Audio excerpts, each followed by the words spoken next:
Balok proiektua sartzen da Progress programaren barruan, Europako programa bat, eta hor nahi dutena da, behiatu pixka bat aztertu eta garatu lanpostuak sortzeko aukerak, beste gauza batzuen artean.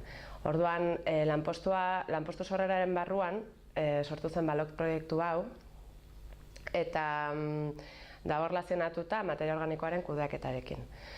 Orduan, egiten ari garena da alde batetik hori aztertu ze lanpostu sorrera aukera dauden materia organikoaren kudeaketaren inguruan, baina baita ere ze formakuntza behar den lanpostu horiek aurrera eraman ahal izateko, ez?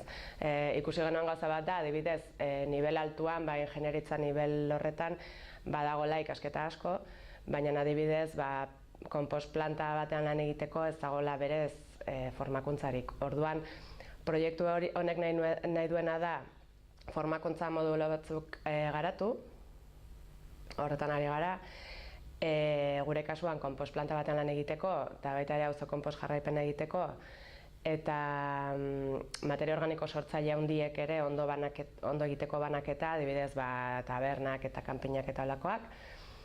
Eta horren inguruan, esperimentazio moduko bat egin behar dugu. Jarriko dugu praktikan formakuntza modulo horiek, jendearekin, badaukagu jende aukeratuta.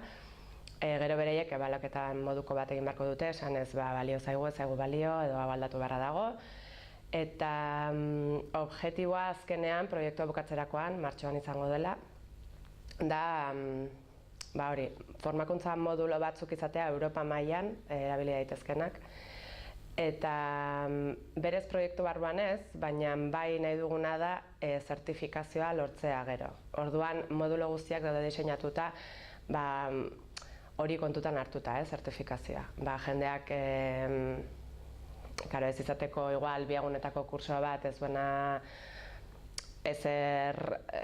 titulorik ematen edo orduan esperimentazioa hasiko gara hemendik 2 astetara edo. Eta bukatuko dugu abendu aldera.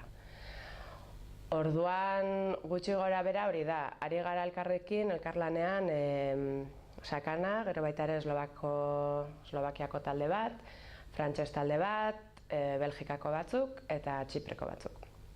Eta orduan bakoitzari tokatu zaigu pixkat, formakuntza modulo ezberdin bat garatzea eta gero praktikan jartzea baita ere bakoitzak egingo du modulo ezberdin bat. Eta gero denen emaitzak elkartuko ditugu eta hortik sortuko da komentatu dizudana zerbait Europa mailan erabili ahal izateko segun ze lanetarako. Izan daiteke biogaz planta batean lan egiteko edo bermikonposta egiteko. Hori gure kasuan esan dizut zer egin behar dugu, baina beste gauza batzuk egin behar dituzte dena materia organikoarekin lotuta.